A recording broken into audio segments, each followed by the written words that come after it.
We work hard as physicians to take care of the health and well-being of our patients. But when it comes to our money, do we have the same condition of care? Probably not. Let's change that together. Welcome to the Financial Freedom for Physicians podcast, where we'll fight and advocate for your financial literacy. As always, I'm your host, Dr. Christopher Liu. Thanks for being here. Let's jump into the show.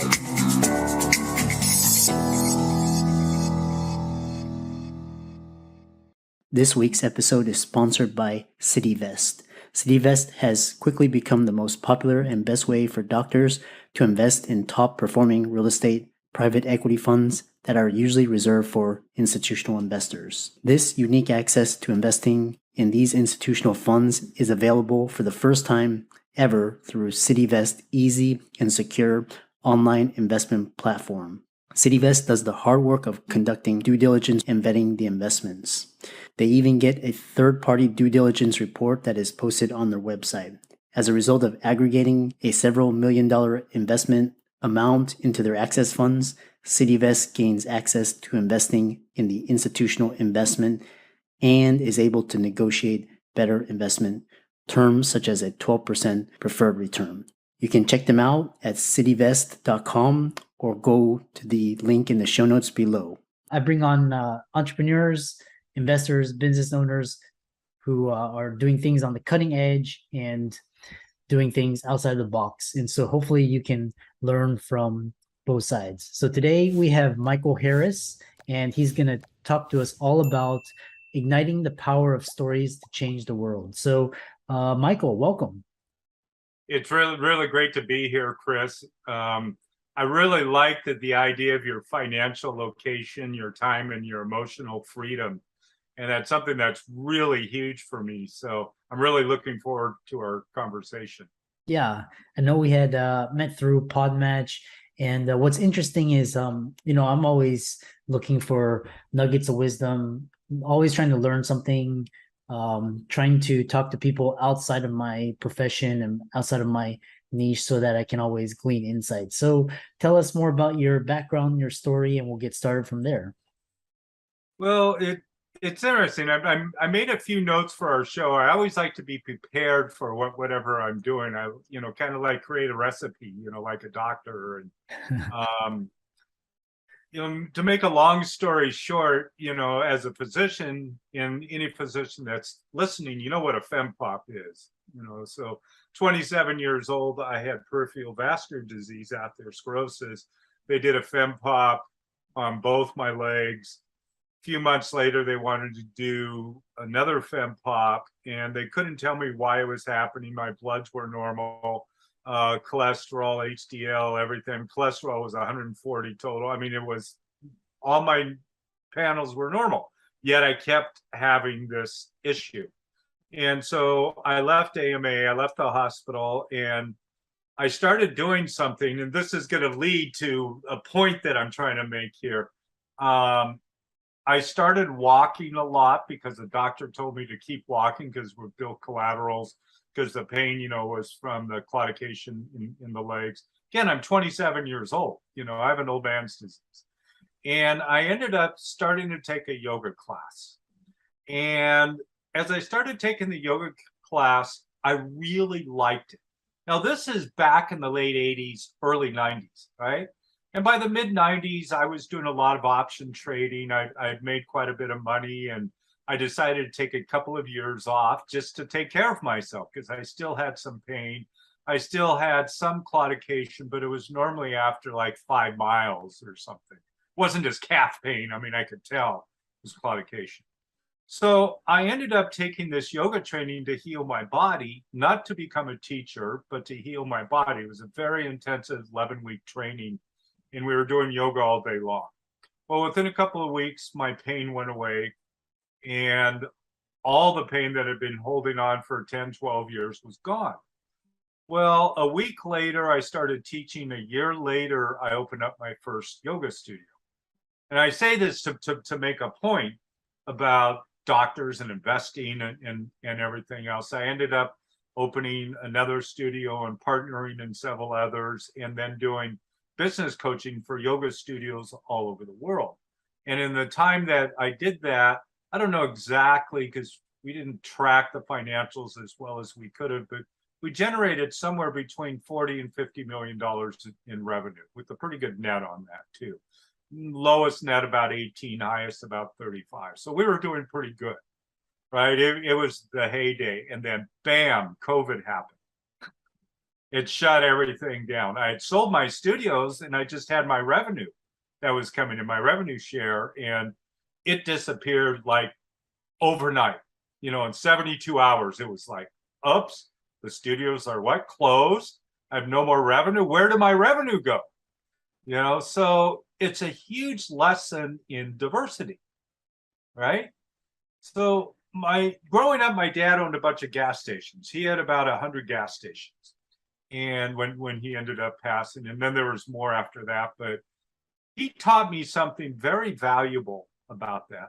And this is really great for any physician, anyone listening in real estate, but this happened to be gas stations. So he owned the underlying property, he leased it to the dealer, and he sold him the gas. So then Harvard came in, I forget what year it is, and they did a study on my dad's company and was trying to figure out whether it was a gasoline and oil distribution company or a real estate company. Because, the value of a property, of a gas station on a busy corner is really high, right?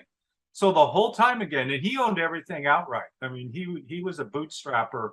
And so whenever he opened up a new station, he paid for it, right? He didn't leverage it, he paid for it, right? So it was just this incredible cash flow coming in. So how do you do that? Like with yoga studios, we started doing that same idea with the yoga studios. But again, if there's no money to make the payments, then there's a problem there too, right? Because the yoga studio is closing. So I've learned a lot over the years about investing, about diversification. I've made some money, I've lost some money. You had a previous guest on here recently, which I mentioned to you, Ed Carrion, which is, he doesn't like to call himself a self-made millionaire. He likes to call himself a God-made millionaire because of his beliefs and his relationship to God and all that. And I love that about Ed. He's really great with that. So the idea about story, where do you want to go with this? Yeah, well, it's really fascinating because we talk about so first thing is we'll talk about how because we're talking about failure and hardship, especially the last 2 years, everybody, and how miserable failure can take you to the top. Tell us more about that idea. Well, I believe that we have failures for a reason. It's not just because we messed up somewhere along the way. That failures are built in. I mean, even Warren Buffett says if he makes one good decision a year, he's happy with that. One good decision a year from perhaps the world's best investor. So how many failures has he had along the way with that? I don't know. I'd have to go back again and look. But when I look at myself, whenever I failed, it's given me, in essence, dissatisfactional motivation. I'm dissatisfied about this particular situation. And what can I do to use it to propel myself forward to gaining those areas that I want? Again, I like the way that you break it down into financial, location, time, and emotion. Financial.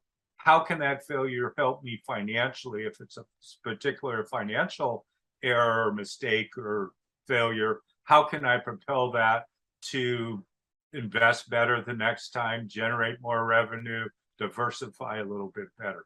Location, where am I living? Am I living in a place that I want to live? Now, in my case, I live in Central Oregon, 3,700 feet up against the Cascades. I love where I live because I have control of my time. So like last night, I ran up to a remote butte so I could watch the sunset. So those are the type of things that I want. And emotionally, having that emotional stability. So each one of those failures, if you break it down, and you can break it down in all those different areas, or one that affects all those different areas. So I take a look at even like my legs, my PVD and my FemPops and all that. And I look, well, I can, decide to just sit on the couch and eat potato chips and die at 27, or I can decide to get off my ass and actually do something about it and change it. So that would be an example of dissatisfaction motivation, which then propelled me into a business where we generated multiple 9 figures of income. Doc to Doc is a personal lending solution designed by doctors for doctors. We understand that doctors' financial situations change faster than an insulin drip in ketoacidosis. And we also understand that doctors are the most reliable borrowers in the world. Through our proprietary algorithm, we're able to provide personal loans at great rates with amazing flexibility because we take into account your schooling, your specialty, and where you are in the medical journey. Doctors come to us after they've matched into residency, and we loan for all sorts of personal reasons, from credit card debt consolidation to family expenses and medical bills. We speak with everyone who applies for a loan and offer fixed interest rates and flexible term options without prepayment penalties. If you're a physician looking for a personal loan, fill out our application form now. It only takes 3 minutes, and we'll get back to you with a decision within 24 hours. Most stories from rags to riches or success stories, everybody, they 9 times out of 10 that they failed, and we only hear about the 1 time out of 10 that they succeeded. Yeah. And the other question is basically why we feed the monkey mind and how to stop it. What do you mean by that? Well, I'll give you the short version of the story. So I was in India in 2003. I went over there because I wanted to find out a little bit more about yoga and such. And we were staying at the in Agra, where the Taj Mahal is. I think it's called the Agra Palace Hotel. And they have these guys walking around the grounds with these long 15, 20-foot sticks to chase away the monkeys, right? Because the monkeys love to jump up on the balconies and find any open door because they could see that bowl of fruit in there, right? And if they found an open door, they would hop in. Well, if there is somebody in that room in the shower and they come out and find the room full of monkeys, the monkeys are pissed, right? They don't like it. They're snarling, they might bite you, all that other type of stuff. So the lesson is there, very simple. Keep your door closed. And then the monkeys can't get in. They may jump up against the windows, which they will do. So how does that affect the mind? Well, I used to think, because everybody's experienced some form of monkey mind or mind jumping all over the place and all that.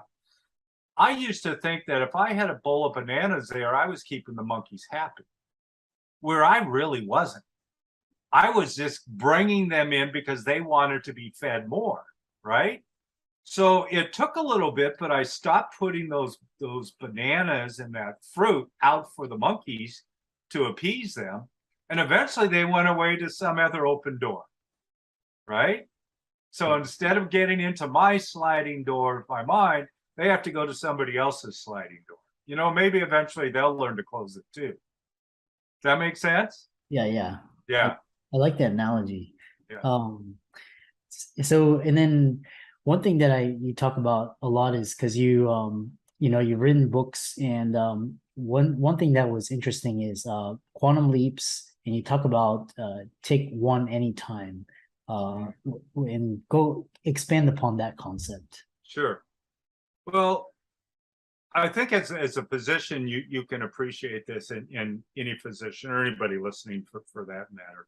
I like to study nature. I like to study how things happen. I take a look at myself. Perfectly healthy in one moment, and then the next moment they're cutting me open. Perfectly sick one moment, the next moment you're healthy again. Sometimes without explanation either way. It just happens, right? You take a look at nature. There's an owl in Africa, the northern white owl. It's called a transformer owl. It sits up on, the branch of a tree, and it can make itself look really big to scare somebody off, or it can shrink down really small in height and make itself look like a branch, depending upon what's going on in its world at the time. There's lots of animals that can do that. That's essentially a quantum leap. A quantum leap is essentially a change of state from one state to another. A sea cucumber, some sea cucumbers can go from soft and gushy to rock solid hard in an instant.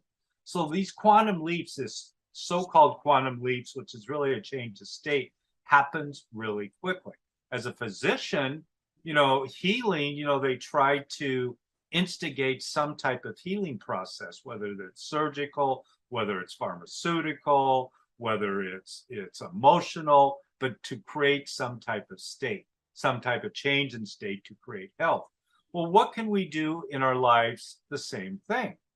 So if you have dissatisfaction or motivation, you can decide in a moment like that you're going to use that for something different and change your mind. You can, a man asking a woman to marry him, at that particular moment, there is an instant change of state. Oh, yes, I want to, that state of shock, emotional, the blushing, whatever it might be. That's a quantum leap.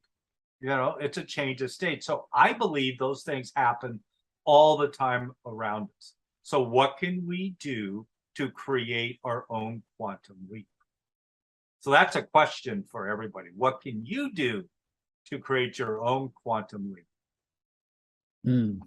So can you give us example? I know, for example, because we'll talk about how you do 10K each year, but what does nature, or how does nature teach us to take quantum leaps?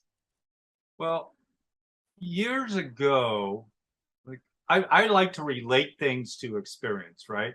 So up in the mountains here where I live, there's a lake up there that by the end of the summer, by early fall, it's pretty mud. Rest of the year it's either frozen or it's got a couple of feet of water. But standing out in the middle of the lake one day, it was October, and all of a sudden a snowstorm came in, an unexpected snowstorm. Instantly started snowing. And if I hadn't gotten out of there, well, it happened anyway, but I had to get out of there because before you knew it, there was 6-8 inches of snow on the ground, right?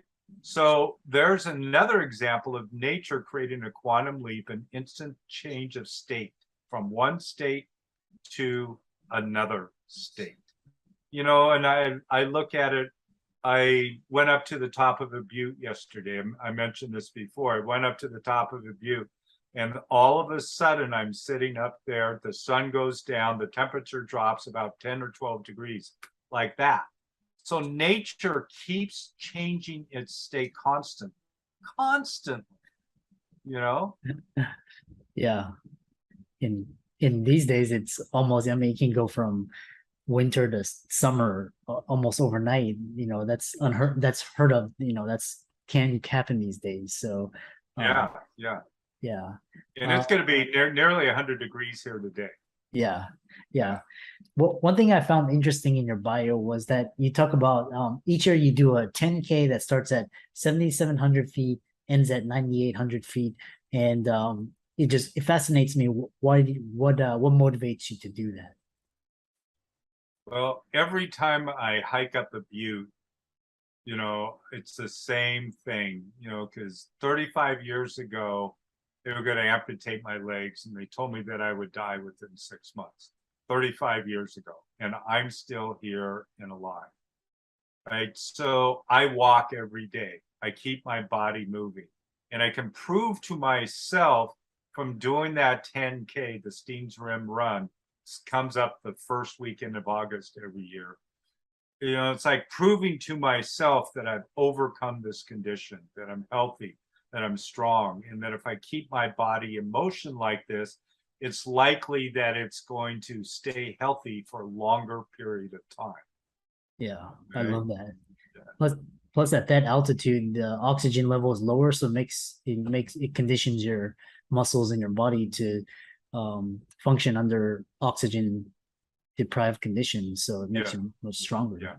I mean, I'm at 30, I live at 3,700. It starts at 77, but we still go a few days early just to acclimate because Yeah. it is higher. I mean, it makes a difference.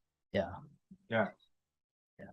One thing that I found also interesting was because you talked about yoga, and really, I think yoga has so many benefits, beyond the physical.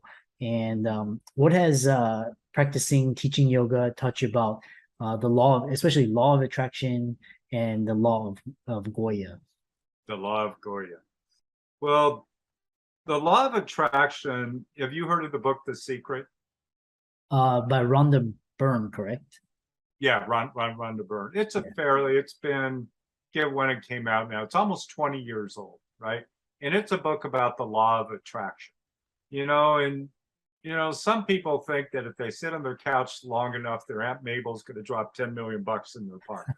It's probably not going to happen, right? So the law of attraction is really great, but you need the law of Goya to make it work. And the law of Goya is get off your ass, right? You actually got to take action.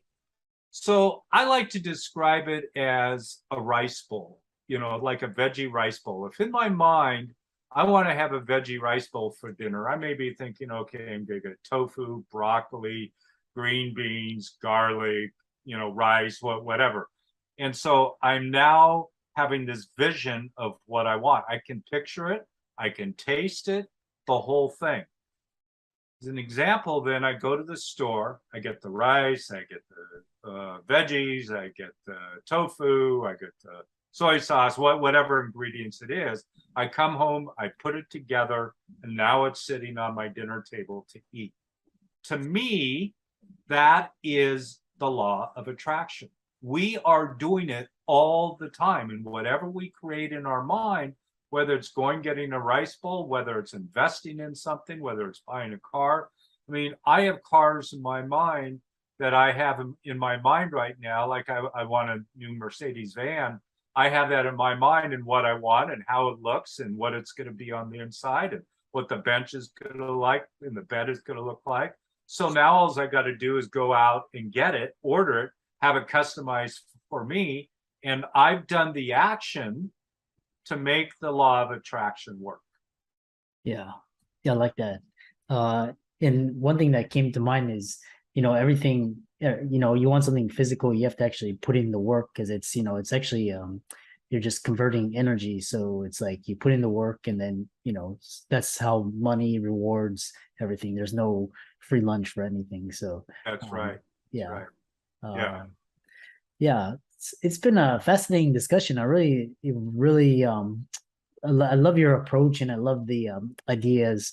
And you talk about stories and which we didn't get into, but I know a lot of listeners, they're interested in searching for your book, visiting your website, contacting you, and maybe even working with you. So how can they do that? I'll briefly mention one thing about stories. We've been telling stories since the beginning of time. We used to go out there and hunt a dinosaur and drag it back and eat it.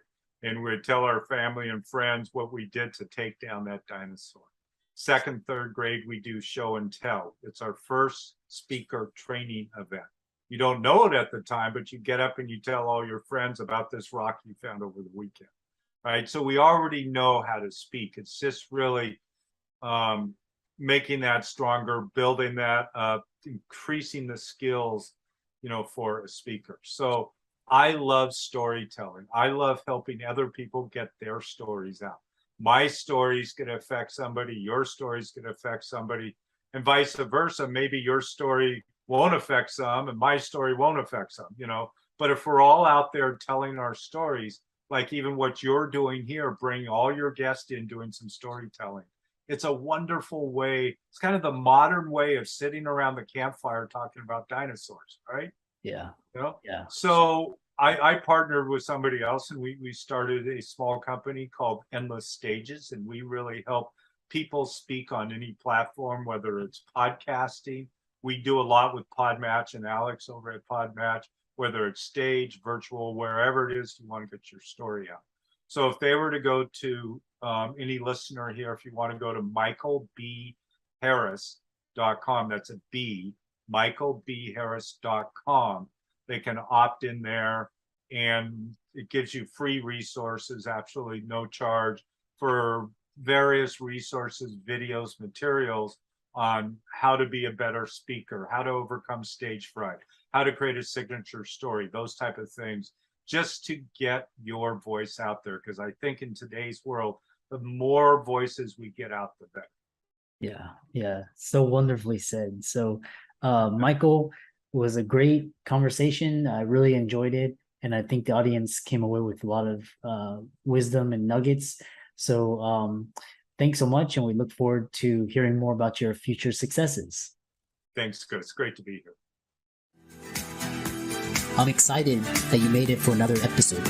You are truly the best. If you've been following the show for a while, you know that my passion is to bring you the education you need to find your path to financial freedom. Please come back week after week for new content, new resources, and great guests. Until then, if you haven't already, please be sure to check out the website, www.drchrislewmdphd.com, for more support. I'll see you next week.